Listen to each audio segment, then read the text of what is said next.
Hello there and welcome to Shuttle Bay 4. What Star Trek film or TV series would you like to see? We pitch our own Star Trek project, and as usual, some of us take it seriously and others have more of a laugh with it. From the destruction of the Federation to Klingon Masterchef, stay tuned to find out more. By the way, apologies for the lack of video for the first few seconds of this episode, and also for my dodgy audio, which does get sorted out after a few minutes, I promise.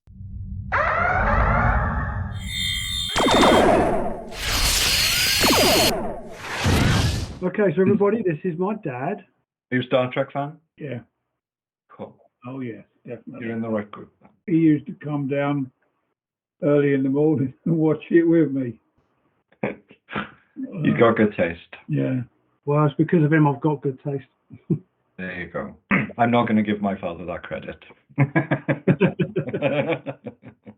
You all right, mate?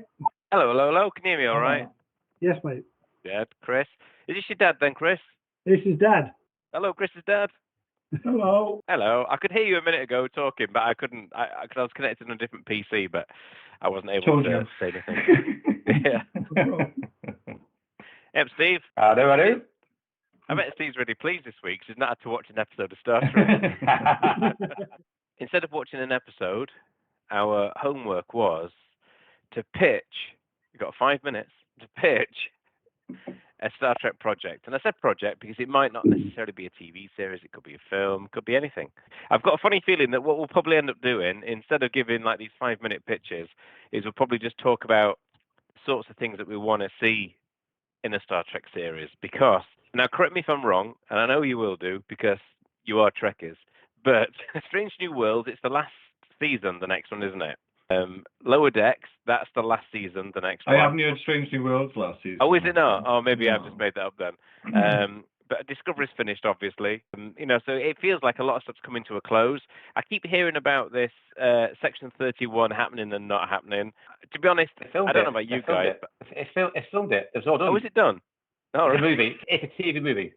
A TV movie. Oh, I'm pleased about that because I don't know. I just couldn't really see it sustaining a series that felt like Star Trek if it was Section 31. But I might be wrong. And there's been loads of talk about films. There's been, Tarantino said he wanted to do one, but that never really seemed to happen. We've got the J.J. Abrams films. He's done 3. Was he going to do a 4th? That's kind of been on and off for years and years. And every so often you see a story saying it's happening, then it's not happening. So, it's about time that we pitched our own ideas, seeing as, the world doesn't seem to be giving us anything. I think they are moving ahead with the Academy. Oh yes, I forgot to mention that. Yeah, Starfleet Academy series with Tilly.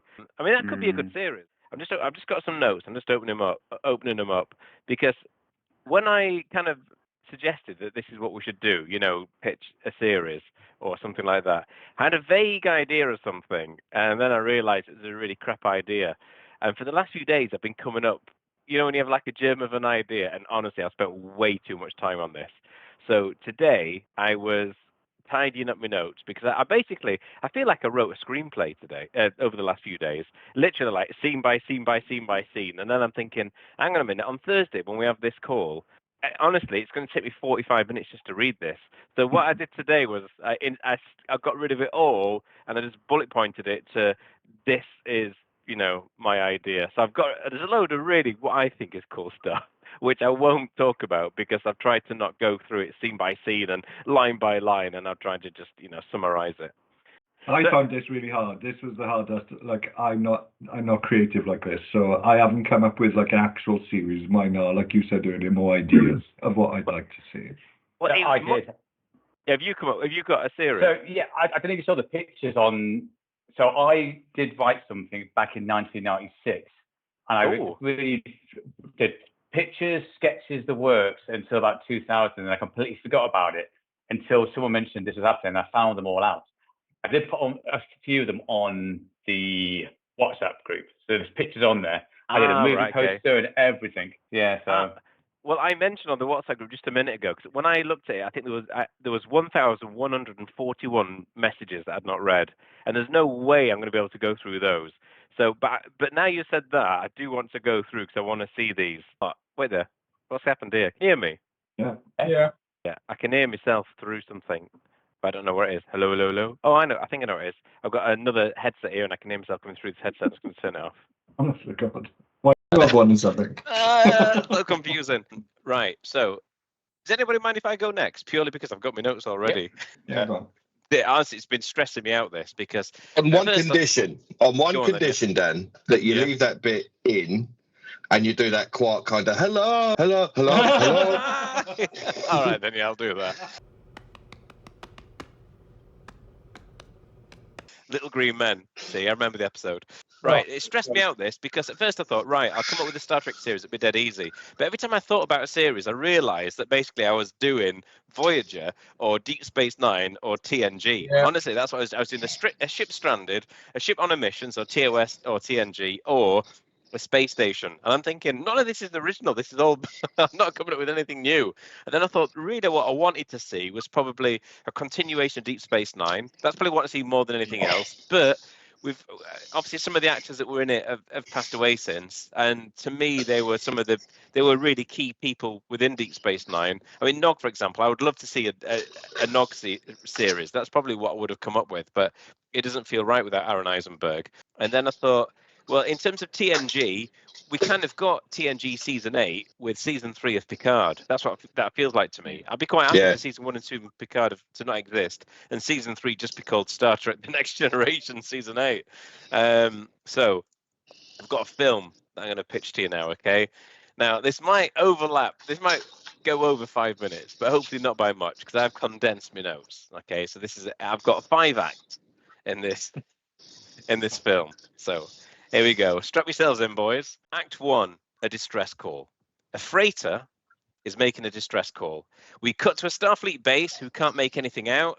The person on comms turns to their captain and says, "We've lost comms with the Brunel." And then we get the opening credits. So think, Jerry Goldsmith, James Horner, that sort of thing. Lots of nice images of space, blah, blah, blah, blah, blah. The credits fade out, and then we're in a space station. It's a huge space station, lots of promenades, you see lots of activity, and then we're in a meeting room, okay? Admiral Roberts is chairing a meeting. The mining ship Bazalgette went missing weeks ago. The Brunel picked up a distress call from the Bazalgette and went to investigate. Something happened to the Brunel. We thought it was destroyed, but we've picked up a faint distress signal. Okay, so a ship went missing. Now 2 ships have gone missing, and there've been instances of other ships going missing as well. Anyway, Captain Pike and Una are at this meeting. They agree to do a 4-hour journey. It's a rescue mission, basically, to pick up any survivors from where the Brunel was, presumably destroyed or whatever. The USS Stardiver is also docked at the station, undergoing extensive repairs, because in an episode of Strange New Worlds, it was all but destroyed by the Gorn. Captain Brush of the Stardiver agrees to send additional crew for the mission, mainly medical staff, and the engineer Scotty, who has already worked with Pike and his crew. So that's Act 1, a distress call. Act 2, Enterprise to the rescue. So the Enterprise, first of all, we get a bombastic score. We get some amazing musics, loads of beauty shots of the ship, the sort of thing, the saucer, the nacelles, the deflector dish, all looking nice and sexy. And then, whoosh, it goes off, it warps away. And then we showcase the crew on the bridge of the Enterprise for the first time. So this is the Strange New World crew of the Enterprise, because one thing that I probably ought to have mentioned is the fact that I'm not a massive fan of the J.J. Abrams films, but I do like that, that era, the TOS and pre-TOS era. And so I'm just thinking, if you're going to make a film of Star Trek and it's going to be early Star Trek, why not use the Strange New Worlds crew? You've got the sets, you've got the designs, you've already got the cast, they're all brilliant, so why not use them? Anyway, they get to the Brunel, they get to the source of the distress signal, but there's no survivors, just debris. Uhura manages to find both of the distress signals from the Brunel and the ship that was destroyed previously, but the distress signals aren't coming from a ship, they're coming from beacons. And upon scanning, they realize those beacons are Romulan. So Pike says, "Listen, this is a trap. Let's warp out of here." But then a Romulan ship decloaks, it fires on the Enterprise. Pike demands to know why they're fired on the Enterprise. He says, this is an act of war, and he accuses them of cowardice, just luring ships in and destroying them. The Romulan captain laughs in his face and he says, ha ha ha, what does he say? The Romulan captain says he doesn't recognize the authority of the Romulan Empire. He says it's hidden behind the neutral zone for too long, and it's let the Federation grow. The Federation has spread like vermin, and he wants to see the end of them. Yeah, Pike says, he's having a bit of an argument with him, and he says, look, you're trapping ships here, there's no honor in that. And he laughs in his face, the Romulan geezer, and he says, listen, I'm not a Klingon, I don't care about honor. Deception, it's an effective weapon. Anyway, Spock tells Pike that there's no way that they can let Starfleet know that they've got problems because all communications are jammed, no messages are going anywhere. Jammed. Raspberry. So the Enterprise tries to evade the Romulan attack. It fires a few shots at it, and then all of a sudden, a big Romulan ship decloaks. Pike says to Scotty, listen, Scotty, I'm going to need a miracle here. We need to get out of here. Scotty says, I'm doing my best, Captain, and all that jazz. The Romulan ship charges its weapon and fires. But instead of firing on the Enterprise, it fires on the Romulan ship, the other Romulan ship, and it explodes. And Ortegas turns around to Pike and says, looks like you got your miracle. And that was Act 2, the rescue. So Act number 3, Cloak and Dagger. Okay, so this act largely focuses on diplomacy and things like that. Jed, stop laughing. I know you're enjoying it. So there's a Federation meeting of all the planets. It's briefed out that a disenfranchised group of Romulans called the Sentry have amassed a large following over several years. They plan on disrupting the Federation before launching an all-out attack to take over some Federation worlds. And then they believe once they've done that, they'll then be able to launch a coup in the Romulan Empire, take over the Romulan Empire, and then just expand it into the Federation and get rid of it. There's loads of arguments about, we need to attack the Romulans. But the truth is, the Sentry are a common enemy of us and the Romulans. The Romulans don't recognize them as Romulans. They see them as, a break-off group of dissidents. So there's lots of argy-bargy there. The plan is to have lots of really cool, diplomacy and thought-provoking arguments and things like that. Argy-bargy, yeah. We cut to a Starfleet meeting. Captains of several Starfleet ships, including the Enterprise and the Farragut, discuss the situation. There are 2 Romulan spies there as well, okay? These 2 Romulan spies infiltrated the Sentry, and it's made clear that the presence of these spies is top secret. As far as anyone's concerned, officially, they're not there, okay? But they have some intelligence to help Starfleet weaken the Sentry. The Sentry have so far destroyed a few dozen ships. They've caused a bit of disruption, but as we know, what they want to do is invade the Federation. And what they've got is a huge base, a big military base, deep in Federation space, but it's cloaked, obviously, because they're Romulans. By triangulating some communications, I think they've worked out the rough idea of where this base is. Act 4, remember there's 5 acts, we're getting towards the end now. Act 4, destroy the Sentry base. So this is an action-packed act, okay? So we've had this diplomacy and all this thought-provoking argy-bargy, and now we've got action. So a shit ton of Federation ships fly towards where they believe this Sentry base is, and they get phasers going so they can, see if anything's cloaked. They realize that they're not quite in the right place. What they've actually found is a communications relay station, but they know they're kind of in the right place. A load of Sentry ships appear, pew, pew, pew, pew, pew, lots of firepower, lots of, shooting and all that. But now they know where the actual base is because they know where these ships came from. So now they go straight over to the base, they start firing on the base. And basically, this is like 20 minutes of just, lots of phaser blasts and torpedoes and shit like that. But on the Farragut, the first officer there, you might know him, James T. Kirk. He's figured out that on this base they manufacture weapons, and there's a particular part of the base that's more shielded than the rest. And his scans suggest that this is where they make weapons. There's lots of volatile materials there. So he's like, we need to focus on that bit. But because the Sentry are jamming communications, that's a little throwback from the Act 1. So we've already established that. That's not coming from nowhere. He can't communicate with the other ships and say, look, we need to fire at this bit. He says to the captain, we need more firepower. And the captain says to him, well, we can't communicate with the other ships. So Kirk says, right, I'm going to jump in a shuttle. I'm going to go to another ship. I'm going to tell them. So he jumps in the shuttle. He's risking death. He's getting fired at. And he basically crash lands in the shuttle bay of the Enterprise, where he says, listen, this is what we need to do. We need to fire on this bit here, okay? So the Enterprise starts firing on that bit, and then they realise that the Farragut has taken loads and loads of damage. The ships nearby that are exploding. When they explode, they're damaging the Farragut. It's only got one nacelle. It's on its last legs. It's not going to last long. And Kirk's like, I need to go back to my ship. And Pike says, listen, I've got a plan. He says, you stay on the Enterprise. He goes, and I need you to disable the shields in a few minutes. I'll give you a signal. And Kirk's like, what are you on about? That's mental. That's mad. We're in the middle of a battle. I'm not going to disable the shields. Anyway, you see them chatting away, formulating this plan. And then Pike does a Kirk. He jumps in a shuttlecraft, flies on over to the Farragut, and he says to the captain of the Farragut, whose name is, I can't remember now. I did make a note of it. He says to the captain of the Farragut, listen. Jeff, call him Jeff. Jeff, yeah, Captain Jeff. He says, right. He goes, we need to disable all non-life supporting functions just for a moment, okay? So he does that. The ship goes completely black. At that point, Kirk's like, right, that's the signal. He disables the shields. Pike extends the shield of the Farragut around the Enterprise. So that's one big shield around the Enterprise and the Farragut. So now they can beam over all the crew from the Farragut to the Enterprise. So Pike's on the comm system. Is like, listen, everybody, get down to the transporter bay. We're evacuating the ship. We're going to beam you all over to the Enterprise. So he's doing that. Everyone's kind of getting beamed over. And the captain says, listen, I'm going down with the ship because I'm not going to abandon ship. And Pike says, well, I'm going to stay here with you because we're going to do this thing. Because the captain says to me, says, listen, a ship without a crew isn't really a ship, but it can be a bomb. Okay, so Pike and Jeff, they go down to engineering, and they're basically going to blow up the ship. They're going to, with the one remaining nacelle, they're going to get it to go towards the sentry base, and they're going to explode it. And that's what they do basically. So Pike's there, he's in the the engine room, and that's where he gets irradiated. So this is Pike.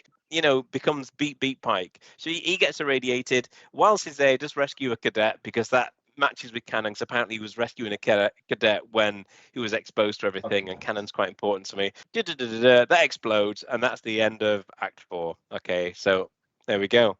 The sentry, once that explodes, it explodes the this volatile material, sets up a chain explosion, and the sentry base is basically in 2 bits now. It's knackered. And that's it. They've kind of saved the day. So Act 5, Fateful Beginnings, medical center, Pike's in a coma. The medical people there are like, listen, we managed to rescue his body. There's not really much left of him. We thought we could maybe rescue some of his neural pathways, but it doesn't look possible. I'm sure in time we will be able to enable him to, communicate with his peers, but it might be fairly basic. Una and his girlfriend, I can't remember her name now. I did make a note of it somewhere here. Batel, something like that. They're sat next to his bedside, and Batel says to Una, she says, look, you need to get out there, make him proud. He thought you were brilliant, but Una said, look, I'm not ready to be a captain of the Enterprise. And she said, well, that's fine. You just need to get out there. I want you to go on adventures, go fly the ship, make Pike proud. And then it all fades out. And then 6 months later, a champagne bottle smashes against the Enterprise. It's all fixed. It's as good as new. And all the new crew take their positions on the bridge. Basically, they've mashed together the crew of the Farragut, which was destroyed, which included McCoy, which was actually in my notes, but I forgot to mention it. And the crew of the Enterprise, they're all mashed together. And then we see James T. Kirk on the bridge of the Enterprise. He turns around and he says to everybody, because he's a cool bloke, he says, I hope nobody's got plans for the next 5 years. Sulu, take us out. And then we hear the monologue. These are the voyages of the Starship Enterprise. And that's it. And then we... That's awesome. That is... So, because what I would love to see is, a Strange New Worlds film where we end up with Captain Kirk as captain of the Enterprise, and then we can have years of films, then Star Trek films with the the kind of the TOS crew, but the Strange New World cast. That's amazing compared to my shit. Mine was just literally one line. That's it. Well, that was. You should have seen the original notes. It was pretty much a script. And did you keep them though? I've kept some of it, yeah. It's in different places. There's some on my phone. There's some on my works PC. There's some on my PC. It's just everywhere at the minute. Just kept thinking of cool lines for Kirk to say. Send it into CBS. Yeah, you should definitely put it all together. I'd like to read that. Send it into CBS. Yeah. And if they don't like it, just say, look, pay off my mortgage. You can have this script. If you don't like it, it's going to go into the non-canon fan fiction, it's going to be a book, and I'd like a rubber stamp from you. And see what they say. Do you know, I've never written fan fiction before. You should. You really should. But my impression of fan fiction is it has to contain some sort of homoerotic. Well, that's it. I've not really got any other. Like I said, I don't really have any TV series ideas because everything I want to see has already been done. Or I just couldn't break away from what was already there. I probably need to think of an original idea and build something around it. Every time all my ideas are TV. All my ideas. Do you know what? I'm kind of regretting it now because I never even thought of a film, because I think Star Trek does belong on TV. I mean, it's great at the movies. I really enjoyed Search for Spock recently. Seeing it on a big screen. And it's not in any kind of reconstructed, reconstituted, re-edited version. It's just fuzzy and beautiful. I really enjoyed it. I really do dig Star Trek on a big screen, but it's like a treat. Do you know what I mean? Yeah. It's like, I do agree. Like that Chinese on payday, but every day of the week I could do with an episode on the telly. Just 45 minutes, 50 minutes, an hour, something like that, just to keep me ticking over. All my ideas are TV shows, really. Yeah. So what was your idea then, Penfold? It was, I came up with the idea shortly after the episode of DS9 where the USS Odyssey was hit by the Dominion and they could go for the shields. So before the next season came out, I came up with this idea called Squadrons, where the Dominion actually took over the Federation and literally destroyed the Federation completely. And all was left was, it was kind of based loosely upon Space and Above Beyond, where the Federation had no resources to make warships. It was just squadrons of fighters. So my idea came about when I was collecting the trading cards. I think it was the 25th anniversary trading cards. And there was a card that had a Galaxy Glass starship that was being destroyed by a Jem'Hadar ship. I'd never seen anything like it before. Didn't have the internet, so you didn't know what was coming. It was obviously the USS Odyssey being attacked by Jem'Hadar and being destroyed in season 2, episode 26.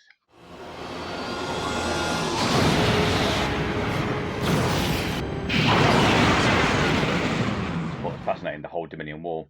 So my concept was the Federation lost the war, and all that's left really was these attack fighters. Now I came up with the idea when I was like 1994, 5, 6. I was doing a paper round, so me and my brother would go on our bikes and we'd pretend to be the squadron. We called it Squadron 13. So that was my concept idea. It was a attack fighter. This paperwork here did when I was 16, so we're looking at nearly 30 years old. And I just did lots of sketches, so definitely influenced by Space Above and Beyond. And the story started off with the Enterprise E being destroyed. So there's the Enterprise E being taken. The end of the Federation. Yeah. I'm no artist, but I really did enjoy it, and so there's the wormhole. And the idea was I'd have other series come in with the cast that would survive or didn't survive. I did kill off quite a lot of people, but it was all, the accumulation of Jem'Hadar weaponry with the knife at the end of the phaser. Commander Paris. Eventually, after the Dominion War, the next saga was at the same time the Borg were able to assimilate species 8472. So once the Federation defeated the Jem'Hadar, started to rebuild, this new species of Borg and 8472 started to attack, and all that still was left was the squadrons. So I did lots of sketches, pen sketches, of the species 8472 that had been assimilated, and the war continued. But the opening sequence of that one was 20 years later, and I put a star date 582742. Captain Tom Paris, Squadron 15. Commander Harry Kim, Squadron 3. Harry Kim made it up the ranks in my story. And I've obviously got a mixture of Captain Dana Ulder, obviously X-Files, inspired. My brother was a commander, Commander Duncan Price, and it goes on from there. Yeah, the whole concept here was the Federation was now rebuilding itself, but a very different type of starships. Very pointy these ones were. I think this idea must have come from the Prometheus. It must have been back then. But yeah, the Borg were really, but it was more of a hybrid Borg species 72. It wasn't the traditional Borg that we would know. I really wish I had the talent to turn this into a story or a comic book. This is the Borgified 8472 cube. So yeah, So yeah, that was my idea back when I was a teenager, into my early, late teens. Yeah, yeah. So that was it. The concept was there was no Federation no more. It was literally just squadron ships fighting the Dominion War. Yeah. When I did my paper round, me and my brother, we would pretend, my brother was involved as well. We would pretend we were the squadrons, and we would go to paper rounds and we'd like on our bikes be in the squadrons. Yeah. That's epic. But yeah, definitely send those pictures over. I will scroll through and see if I can find some. I'll try and cut through the filth and find those pictures. But that's brilliant. So did you say you kind of forgot about all this until the other day then?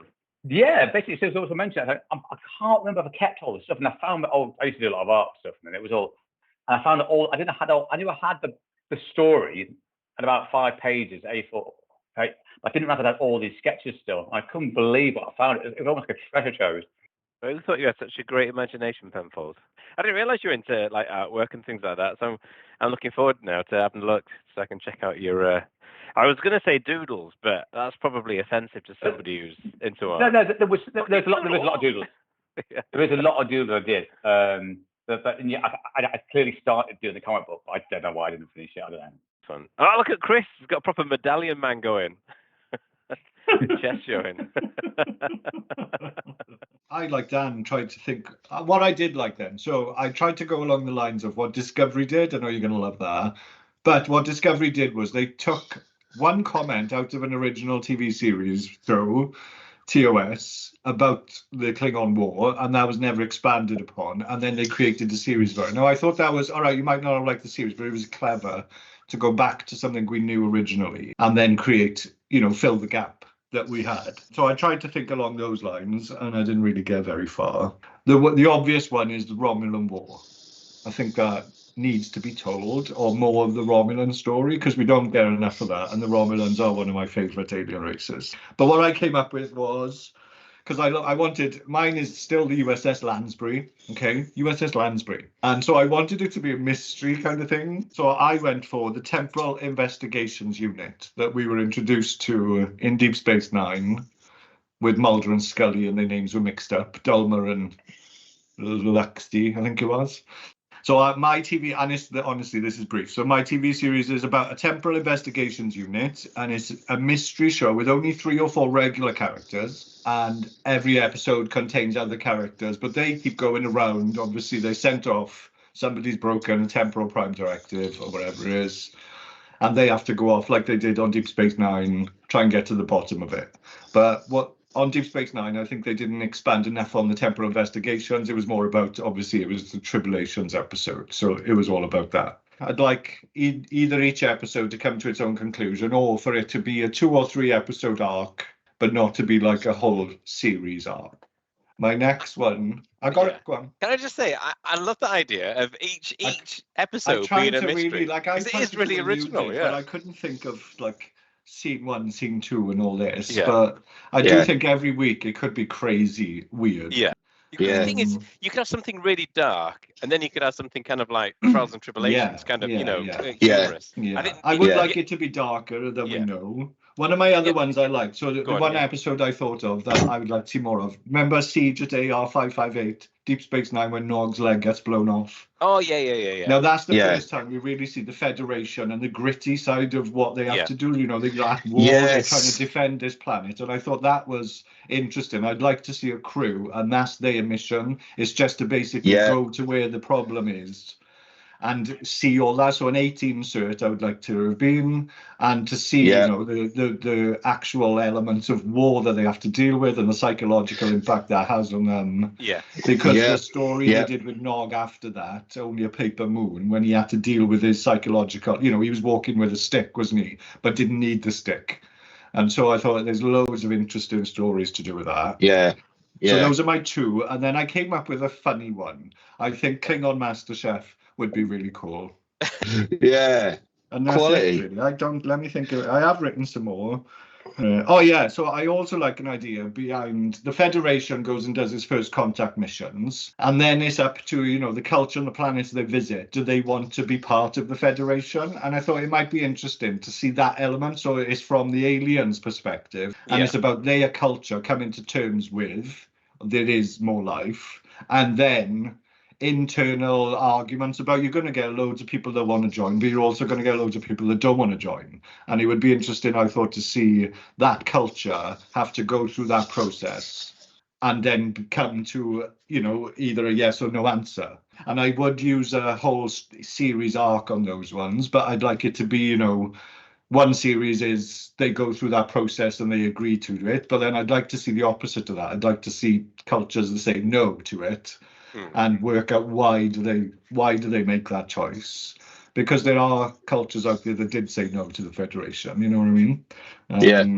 And possibly a courtroom drama, because I love a courtroom drama. Yeah, Trek does that well. It does do it well. I don't know if a whole series would work, but it could. Yeah. Courtroom dramas are pretty good, and they can be very different episodes. You know, every episode can be so different to each other. Yeah. So you could probably get a chunk of that in your temporal investigation series. Yeah, actually, absolutely. Yeah. You could follow that up with the actual courtroom issues after it.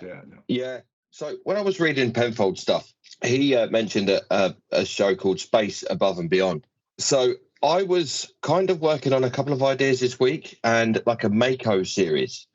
Do you know what I mean? Almost like a futuristic style Sharp type thing, where you focus on an officer and a small crew that kind of they're everywhere all the time. All the big battles, all the famous things, all of the seminal moments, they just happen to be there on the fringe, and that's the vehicle that we can see.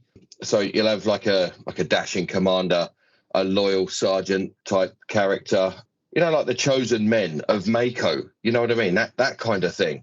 And you could do a walk through the Romulan Wars, the Klingon Wars, Dominion Wars, all of that kind of stuff. And that really does open itself up to really good location shooting. So it doesn't have to be a soundstage type series. You know what I mean?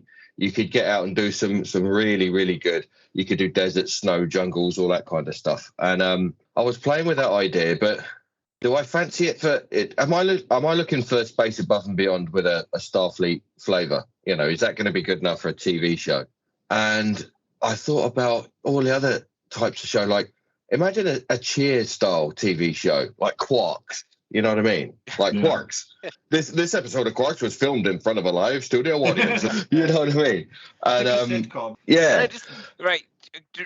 I don't want to like take over, but really, one thing that Brush mentioned, it got me thinking about it. Is, you know, when you said about like a war frontier kind of series, it made me think of MASH. I thought MASH would work really well in Star Trek because you've got it's dark humor with serious stuff, but one thing that MASH had loads of is camaraderie, and that's one of Star Trek's strengths. So I don't want to hijack what you were saying, but Brush really made me think of that. Then I would never have thought of that otherwise. Yeah. So that kind of Mako series would work with that camaraderie and that bonding, and you could have like almost like a Kelly's Heroes type thing. That film with Clint Eastwood, Donald Sutherland, God bless him, Telly Savalas, all of that lot. You could have some really, really cool. You could have the straight guy. You could have the angry guy. You could have like the goofball. You know, all of that kind of stuff. You could really, really run with that. The Cheers style show with Quark, you could run with that. I mean, that run for season after season after season, and you could kind of get serious with it. You know, you could have a couple of story arcs where there's like Orion Syndicate gangsters and all of that lot coming through and making problems for Quark, and he comes out on top. So you know for a fact Quark is going to cause a load of his own problems for himself, you know what I mean? Being too greedy and then getting himself too deep into something. Yeah, and he could approach something with total greed, then have a crisis of conscience and not end up doing it. Make that magnanimous move to sort out the little guy at his own cost. You know that Only Fools and Horses, like one day I'll be a millionaire, but God's sake, I just can't. You know, that kind of like cursed trader type thing. He just can't make it. He just can't. I love the idea of that. I really do.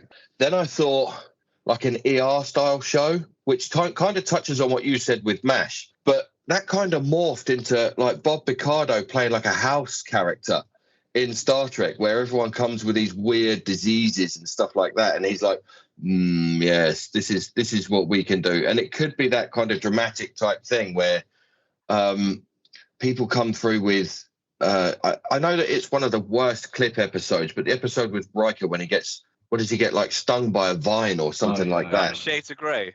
Yeah. Wow, Shades of Grey. Brilliant. You could have that kind of series, but I think 1 or 2 seasons, and I don't know if it fits into the the Star Trek I think universe. the medical I think a medical one could go because well, like you say with ER, but with the ones we had at Holby City and what was the other one, Casualty, they run forever. And often they're always coming up with stories that are interesting, If Section 31 was done, I would like to see it done like Homeland. Again, very gritty, very dark, very real. You know what I mean? I put down one line, Star Trek Jellicoe, and then I binned it because I was like, I can't make it work. Get it done. Get it done. Get it done. Yeah, get it done. Yeah. I just couldn't make it work. I just couldn't. That's because you love Jellicoe. You just wanted Jellicoe. You were like, first thing, like Jellicoe, but then you realise there's no. All you've got is Jellicoe. Yeah, that's it. So what I settled on was you're just walking around telling people to put the uniforms on. Yeah, sort it out, get it done, fix this. Data, come with me. Can it be done? Well, actually, it can be done. Then can do it. Yeah, change the shift pattern. Get your fucking haircut, son. Come on, what do you think this is? That kind of thing.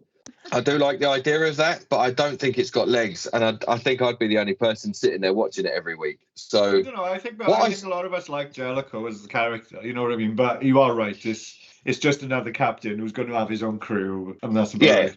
So what I settled on, and this is my pitch for the Star Trek show, is an anthology series. It's like Black Mirror or the Twilight Zone. It's a different thing every week. There isn't the same characters every week. It's not the same story. It's not the same place. It's just in that universe and interesting little stories that are told every week. And with the shorts version, I don't know if has anyone seen Love, Death and Robots on Netflix? Yeah, love it. Yeah.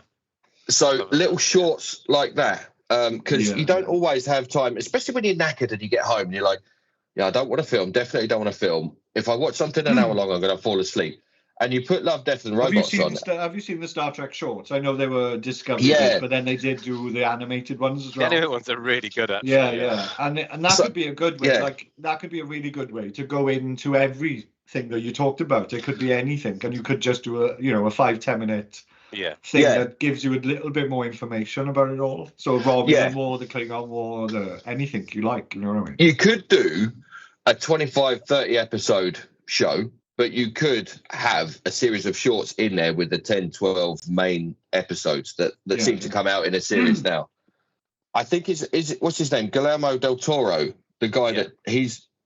So you could go anywhere with this program. You could have really dark, that kind of thing. Yeah. Anything can happen. You've got characters with legs as well. You've got the Soong style androids that can live forever. So no matter when you set this, you could have one of those running around. Or Dax. Dax is another one with legs. You can have Dax anywhere. You could come up with characters like that kind of weave through the series. But with this anthology, you could have episode names I've got. Sorry, that's what it is. Yes. You could have like episode 1, the transporter. Episode 2, subspace. Episode 3, the symbiont. Episode 4, the test. Do you know what I mean? And it's all you could have Monster Maroon in there. You could have you could give everyone that kind of cozy TNG era feel, and you could have them on that plush kind of beige thing with the pink carpets and all that lot. And then you could you could have an original series style episode without doing the thing that DS9 did and having time travel involved. And that's one thing that you could do with a decent anthology show for Star Trek. And I think it does deserve it because it's such a big universe. And you could go right into the future, right into the past. You could do like the Mako episode, the Battlefield episode. You could do a medical episode. You could, and I think that could run season after season after season. And it could build up from what's already been boxed and packaged as Star Trek. And it could expand on it. And like everyone said, some of the things I didn't say were really obvious ones. Like Dan said, they're so obvious. It's like, but Borg origin, that would be a good one. And the Bajoran Cardassian conflict, how did that start? Utopia Planitia, I tried to come up with an idea for Utopia Planitia, but it was like on the shipyard. Do you know what? Look, and the eugenics wars as well. Oh yeah. Oh, there you go. the shipyards on Utopia Planitia, like almost like the Expanse. They've got the belters. The people that have never been to Earth before, and they've just born and raised on Mars, and they're second generation shipbuilders, and you can imagine them with some sort of like e-cig hanging out there. Listen, Mac, you know, and all of that kind. It'd be brilliant. It'd be brilliant. It would be so good. And I think an anthology series would really suit Star Trek right now. And another thing that you get with an anthology series, apart from jumping around to your favorite, I mean, it would be expensive to do with all the costumes you'd need and all the sets. It would be expensive, but it would have legs and it would run season after season. And I suppose if you get 7 seasons out of it, it's cheaper because you've got some of the costumes there that you can, and sets that you can redress, but you've got the special guest star legs in it as well. Absolutely. And I've noticed actually a lot of big Hollywood names are taking that Netflix check. They all go into TV series now. They earn a fortune out of it, don't they? Yeah. So who have I got? Christian Slater. Now he's been in Star Trek 6, The Undiscovered Country. What happened to him? And he's a Trekkie. Other Trekkies like Nicolas Cage, you could have him for an episode. Yeah, please. Yeah. Please. I think he'd rock. For one episode. If you can have singing Klingons, you can have Nick Cage for a few minutes. Patches, can I ask you a question? I should know the answer to this, but have we ever, as a topic, picked the guest stars we'd like to see in Star Trek? I don't think we've done that. No, that's a good one. Not the guest stars we'd like to see. The guest stars that we've had, but not guest stars. Yeah, but not who we'd like. Yeah, write that down. Write that down, sir. I'm going to start with now, Tom Hanks is a massive Trekkie. And I don't know if people know that, but the original series is one of his favourite things. So if we could get, you know, Admiral whoever to come in and Tom Hanks strut down or Morgan Freeman strut down in a Starfleet uniform, that would f***ing kick ass. Yeah, it would. Sorry, Brian Blessed as a Klingon. And he's a friend of Patrick Stewart's. I would love to see Brian Blessed as a Klingon. Daniel Craig as a Romulan. Now, come on. He looks like the guy from Discovery, the new first officer, I think. Right, Johnny Depp in there somewhere. Imagine Johnny Depp. Johnny Depp. I like Johnny Depp. I think he's a weird. Keanu Reeves would do a good guest star spot. Sean Bean would do one. You could have Johnny Depp as Harry Mudd. We've got Ray Wilson. I think Harry Mudd is already taken. Yeah. Or a character like that. Do you know what I mean? A rogue. Not every human being's in Starfleet. They're in the Federation, but they might not like the rules. Henry Cavill, Michael Caine. Do you know what I mean? Just roll him in somewhere. Imagine Michael. What about that famous actress, Carla Bain? Carla Bain? Jeremy Clarkson as an Orion pirate. Yeah. Carla Bain. I'm not going to dead name him and say Carl Urban because that's... I feel like we're blowing our wad at the minute for a topic that we could really get our teeth into in another episode. No, well, I'll stop there then. I'll stop there with that. But... do you think that an anthology? I mean, I think that's a really I love the idea of an anthology. Yeah, and it is interesting. It's a departure from what we used to. Yeah, but it can cover, like we said, it can cover everything that we're going to talk about. Any series or idea that we can think of, or some little gap that we want to know more about. Because you can take risks with it. Let's say you've got an idea, like the Jellicoe series, right? It's not got legs for a full series, but it might be strong enough for an episode. Definitely. You know what I mean? You might be able to do really like Data's Day, for example. It's a great episode, but you couldn't do a full series like that. You can take risks. You can try out different writers as well, and it means you can do because it feels like Strange New Worlds in a way try to almost be an anthology series because it had such massive shifts in tones between episodes. You'd have like a war crimes episode, a musical episode, a horror episode. You know, so I do like the idea of an anthology series. You could have a really weird set of episodes. You could have like every 3rd or 5th episode go that Del Toro way where it's, you know, something comes out of a transporter that's fucking evil. Do you know what I mean? Like really evil. Not like Split like Kirk. Where you've got the good Kirk in the back, but something really fucking horrible. You could actually do like, you know, this is a broadcast from the Klingon home network or something like that. And you could have like their version of QVC. Like this Batleth, this Batleth has a chainsaw attachment and poison gas. So you guaranteed Gibbo would buy everything off that channel. Yeah. Why is it when you said the Batleth with the chainsaw and the poison darts, I had Sir out of Beverly Hills Cop 3. Yeah. With it's got a microwave. 2000. It makes coffee. And once you've finished all your killing, you can enjoy a Ractatino. Prune juice. Yeah. Prune juice. A warrior's drink. Wharf brand prune juice. Yeah. Yeah, brilliant. I've got one quick. Go on, 'cause then. I'm at work. Basically, I didn't like the way Enterprise ended. So I think basically, it's going to be quick, mine. I think near the end, you should have seen Jonathan Archer getting a transporter accident, and he gets sent back in time in different people's bodies. With Will Wheaton next to him with his. I can't think Ziggy of said. one. I couldn't, because I knew everyone had mentioned the Romulan War. Someone had mentioned the Cardassian War, because you never saw anything of the Cardi War. Even though Chief O'Brien was in the Cardi War, you never saw any of that. It was a lot of, even in Discovery, they only touched on the Klingon War. You barely saw I was waiting for that so bad. I was so bad waiting for this Klingon War, this Mako thing with combat and blood and guts and honor and no, it just went bang straight into, and now it's finished. And I was like, you know what? No. Prelude to Axanar did a much better job.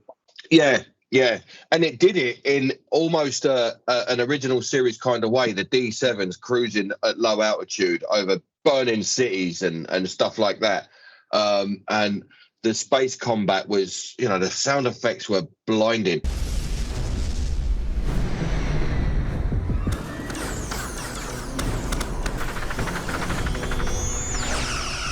The only reason why they went to that is to basically take Alec Peters out of the game, and say, look, Klingon War is, if you know anything about our franchise, he's ripping it off. And it was his idea. And I think it's a shame. I really do. I think the entire Enterprise was fucked up by the Temporal Cold War anyway. And I didn't like the way it ended as it was. With the Enterprise, you could have covered all these. You could have covered the Romulan War. You actually thought they were at one point. Yeah. It's kind of like, there's that way to the Romulan War, or this way to fuck knows, shitload of Zinder, half of Earth gets destroyed, and they went down that. They did the eugenics war a bit as well, didn't they? But again, they didn't really do it properly. It wasn't well done at all. No. Everything was touched upon. The Klingons, from being the way we know Klingons now to the Klingons in TOS, how that happened, they touched upon that. But everything was just touched upon. Yeah. It would be nice if they took the risk with Enterprise to do a whole arc for a series, rather than they tried to do that with the Zindi War, but those bits that you're talking about, cover those with whole arcs, like a eugenics war. It was like they were afraid. It's like they were afraid to go to the Klingon War with that. It was like they were, because when I heard about an original series prequel, I was like, right, this is the road from Warp and First Contact to Kirk. Yeah. And that's not what happened. That's just not what happened at all. Also, to be fair, the idea of them showing us the forming of the Federation, but again, only touched on it. It wasn't done well enough, because that should have been the whole overall arc of that series, really. And it was cooking. It was cooking on gas with Coombs and how the Vulcans and the Tellarites. Yeah, they did do it. No. It was simmering. What it reminds me of Enterprise. When I was a kid, I bought an Aunt Bessie's chocolate cake in a box, and I was only a kid. When I opened the box, there was no fucking cake in it. There was just the ingredients for a cake that you needed. Do you know what I mean? There's a packet of this, and that you needed to add sugar, you needed to add eggs, but there was just the bits and pieces in the box. That's what I got from Enterprise. I thought I was getting a cake. Patches, can I ask you a question, right? Did you ever buy a Lego Millennium Falcon and you opened it, you're like, fucking bits? No, actually. No, I didn't. I do like Enterprise, but it needed so much more, and it never got, and it went on this weird tangent with the Zindi and all kinds of weird shit. And I thought Disco actually was going to right that wrong and correct that fault. And I thought we were going to get that Klingon War, and we didn't. The only way we're going to get anything decent out of Star Trek is Paramount sells it. Yeah. Let's have a whip round. Yeah, I've got pictures. Pardon? Dee, can I just say that I think you're rocking a bit of a... what's the name of the person now I'm trying to think of? The vibe you've got. It was in my head just a minute ago. Lara Croft. You're rocking a Lara Croft vibe at the minute, I think. Yeah.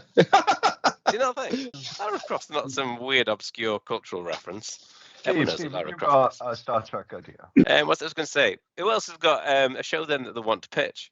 Me. Go on then, Chris. Right, so I've got two. I haven't gone into much in depth, but it's just to kind of give you an idea. So the first one is Star Trek Daystrom. So I loved Enterprise for the fact that it didn't have a tractor beam. It had grapplers. It didn't have photon torpedoes. It had missiles. It started off very basic, and as the series went on, they eventually started to get all this stuff installed. Now, what I'd like is Star Trek Daystrom, where all this stuff is thought about, it's engineered, it's built. What kind of tests did they have to go through to get to this point? What setbacks did they have to sort of deal with? Was there you'd have a Vulcan come on board that was actually a Romulan that was sort of stealing all these plans, and then you've got other things, quantum torpedoes, slipstream drive, multi-vector assault mode. What exactly made the Defiant so unworkable that it was scrapped? Sort of all these things that we've got in Star Trek, what was the building process for it? Yeah, the artificial intelligence, the computer core. Yeah. The food replicators, the holodeck. Yeah. Everything. So I think that would be quite a good thing to kind of visit that. That brings me to my second idea. What I'd like to call it, Star Trek Starbase 12. Now, in Starbase 12, you've got all those characters that you just hate. Goldacott, Tomalak, yeah? When they had the Binars? That 001, he was a total knob. Yeah. Kai Wynn. All those people you can think of, right? And then what I would like to do is, if you can imagine you're having a bad day, nip on over to Starbase 12. And when you beam over, the first thing you're kind of surrounded by a load of tools from Star Trek, I can't remember the name of it, but it's got the axe type thing on one side and then whatever it is on the other that Kirk and Spock fought with. Yeah. You've got some bat lefts, but most importantly, depending on your mood, you've got baseball bats, right? Now they start off very small and then they get bigger, they're lined up. Now, depending on your mood, let's say having a really bad day, you're going for that big one, yeah? And then what you do is you beat down the door of fucking Wesley Crusher's fucking room, yeah? And you grab him by his fucking PJs, you fucking maybe start a bonfire with a fucking phaser, maybe roast Golden fucking Archer's dog, and then fucking eat it, and then you're going to go into Neelix's fucking kitchen, grab him by his fucking coat, and you're going to fucking grab hold of his new T-foul fucking non-slip pan and cram it up his tight ass!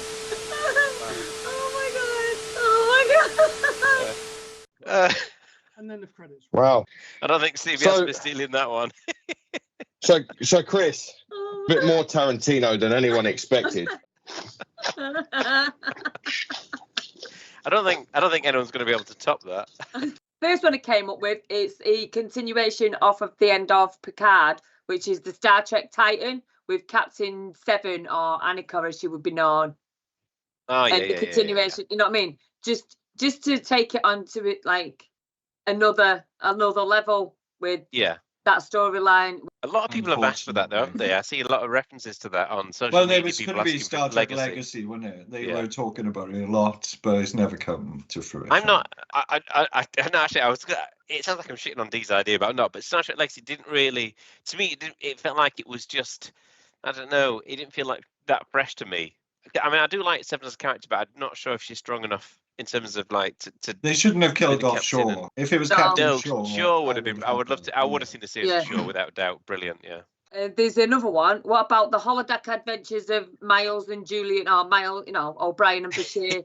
They just have a different episode each week where they go on a different, like if they're doing World War II, or they're going on a pirate adventure, or you know what I mean, and they're doing different holodeck adventures. Just them two, like in a comedy duo type thing. Yeah. And do that each week. And then they get in a big Garak fight. popping up now and again. But they get in a big fight and they almost start hitting each other. And all of a sudden they stop and they just kiss, and you realise that's it. That's all they ever needed. They just needed to. Sorry, Dad, keep interrupting.